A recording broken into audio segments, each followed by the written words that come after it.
What's up, guys? I was looking at these Raphael cartoons and I saw something kind of weird. They had them, there's one photo of them on display in the Sistine Chapel, and it shows different ones than the normal ones that everybody sees.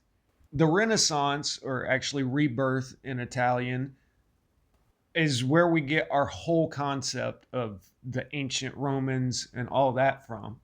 And these artists were all commissioned, by bishops and cardinals, and also private interests like the Medici family that were, bringing back the ancient Roman ways. And it's weird how all that stuff disappeared for 800 years and then sprang back to life with, art concepts, sacred geometry, literature. It's supposed to be a revival of the ancient ways. Now, is it really the ancient ways? Did they revive this after 800 years of Visigoths and everything else? Or is it just a continuation of the way everybody was living? I'll get back to that in a minute. So I thought this was weird. So the Raphael cartoons, it turns out cartoons just means a miniature of a large project that you're going to do most of the time, but he actually did these to scale for some tapestries. These were commissioned around 1515 by Pope Leo X, and they're the only surviving copies of 10. So here's the surviving copies: Jesus and the catching all the fish, talking to the disciples, death of Aeneas. This one's interesting because it's got all of the Solomonic pillars in there. Paul, I believe, speaking in Athens. And you've got a statue of Ares, Mars back here in the background, which, shows you that the Roman gods were still top of mind for anybody viewing this at that time. It doesn't seem like this is an 800-year-old dead religion. And this is painted in 1500. Sacrifice of the bull.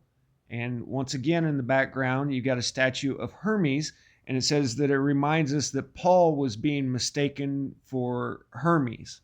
If you're new to my style of history, then I'll explain all of that in a minute. But these are the surviving copies of Raphael's cartoons. But then I saw this picture where they say that they rarely display the tapestries in the Sistine Chapel since like 1865 or something. But these are not the same cartoons, paintings. You can see up at the top, I didn't have one that I showed you earlier that was all dark and stormy in the background. Now, this one looks pretty much like the other one with the Roman there. This one, though, I don't know. It wasn't in there, and I can't really make out what's going on there. Here's Paul in Athens. That it seems like there's some small things different. But then check these out. Now it gets all dark and stormy. Down at the bottom right, it looks like you've got people at a well, and almost looks like people climbing a tree. I can't really tell what's going on. And then Jesus ascending over to the top left, I'm assuming. And then once again, dark, stormy scene. And in the background up there, I don't know what that is. I don't know if this is a paddle boat or maybe or an aqueduct, but the white there to the left says sky to me, so you wouldn't be looking through the aqueduct. So I'm going to have to go with paddle boat. I'm just kidding, by the way. I don't know. And then the third one is another kind of dark, stormy scene. I don't know if this is a wedding, maybe. But I just think it's weird that these might have been changed. And, it really makes me think of World War II and how much art got looted during that. And, there are people with unreal private collections that are 10th generation royalty that have private collections of full of stuff that we'll never see. But these Renaissance guys, they had something going on that they were trying to get out there. like Albert Drewer, you got the seven stars, Pleiades, and seven candles, and this all has meaning if you know what's going on, I guess. I know some people have a problem with the Bible. I think it all happened. I think it's been used in, history goes to the victors, and we may not have the proper understanding of what happened, but this was a time when if you traveled 50 miles down the road, they were probably speaking a different dialect of your language. And it was big enough to get everybody to eventually convert their temples into churches, because it talks about the temples all the time in the Bible. A lot of these temples were converted into churches. They already had religions going, they just switched them. But here's a Bible verse that often gets ignored. When Jesus was crucified, he said, Father, unto you I commend my spirit. And then this happened. At that moment, the curtain of the temple was torn in two from top to bottom. The earth shook and the rocks split. Listen to what it's saying here. And the tombs broke open. The bodies of many holy people who had died were raised to life. They came out of the tombs after Jesus' resurrection and went into the holy city and appeared to all the people in the city, dead people. When the centurion and those with him who were guarding Jesus saw the earthquake and all that had happened, they were terrified and exclaimed, surely he was the Son of God. Also, it says that from noon until 3 in the afternoon, darkness came over the land. It doesn't say it got cloudy. It says darkness came over the land. But if you're painting something along these lines, I guess you're going to paint it with clouds. But, I'm not trying to preach to anybody, convert you to Christianity or anything. I'm just saying that this was a big deal. I mean, this was... we have such a groupthink mentality where we all kind of think the same things because we've been conditioned by television and all this. This was back when people all had their own different beliefs and all this. And when this happened, even the jackboot Roman thug that had taken a guy that didn't do any harm to anybody and nailed him to a piece of wood said, oh crap, man, I think we messed up here. Imagine having to go explain that to your superiors. Anyway, I just thought it was weird because, what's on display here at the Vati is obviously not what's known to everybody. But, why would they have displayed it in the first place?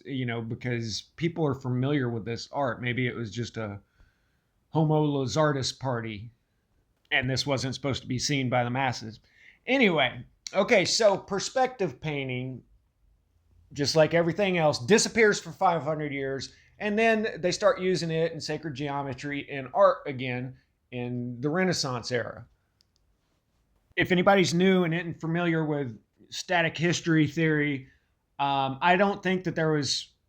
I think they added a lot of time in on the calendar between the fall of the Roman Empire and what started our modern world. And you can check my playlist. I've done a lot of videos and I've shown some concrete evidence showing that not only was there the Black Death in the 1300s, that also there were all these natural catastrophes.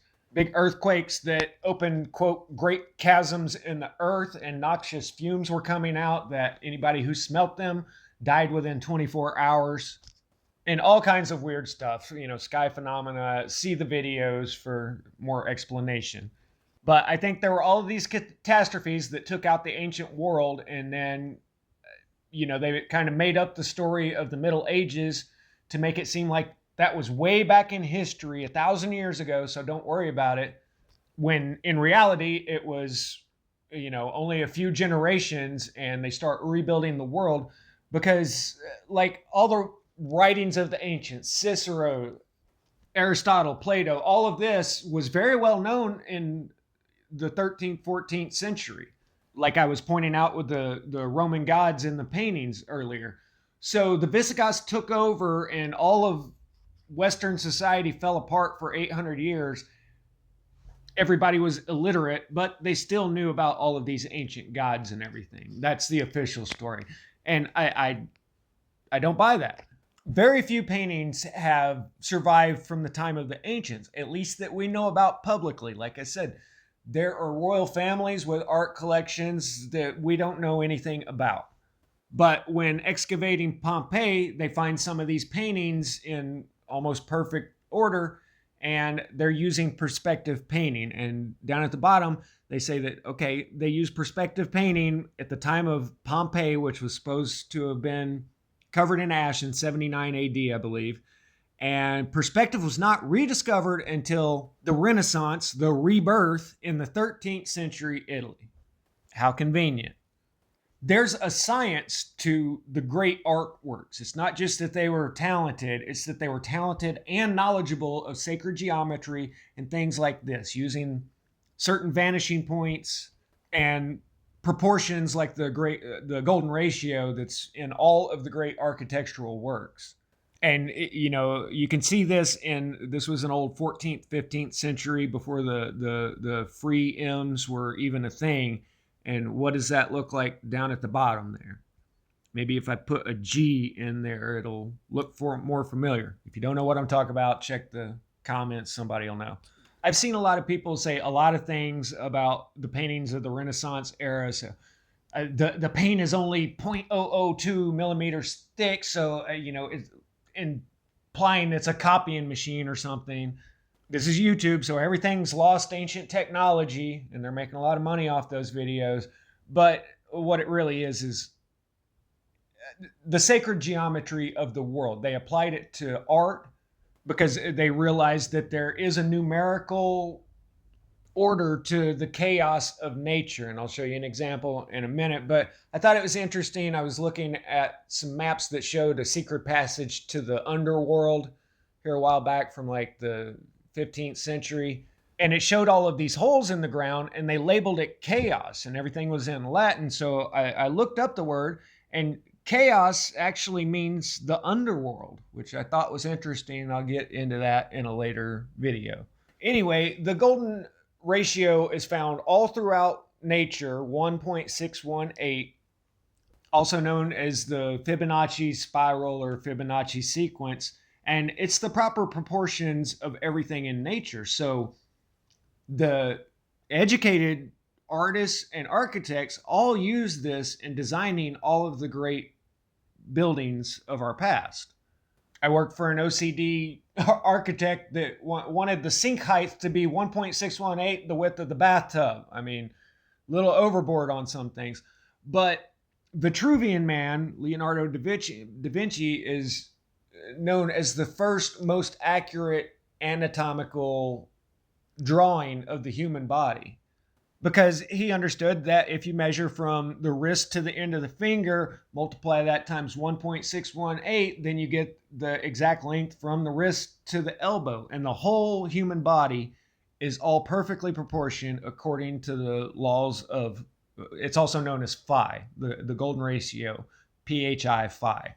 So all of the masters of the Renaissance era understood these principles, and that's why they came out with these extraordinary pieces of art. Now, it takes talent as well, but when you add the talent and science together, then you get masterpieces. Anyway, this is just another data point in the timeline that I've put forth on things because, once again, it's very convenient that when they dig through the ashes of Pompeii, they find that they were using perspective paintings and all of these techniques that disappeared for 800 years and then all of a sudden were revived in the Renaissance period. And my question is, did that society really collapse 800 years before, or was it just 100 or so? A few generations, and things like the Spanish Inquisition, to where if you dared question the papal authority, you're drawn and quartered in the streets. You can get people to go along with your stuff. Anyway, I'll get more into the Renaissance. I'm actually doing things out of order as usual. But our whole concept of the ancients and the ancient world comes from the Renaissance period. I'll catch y'all later. Static out.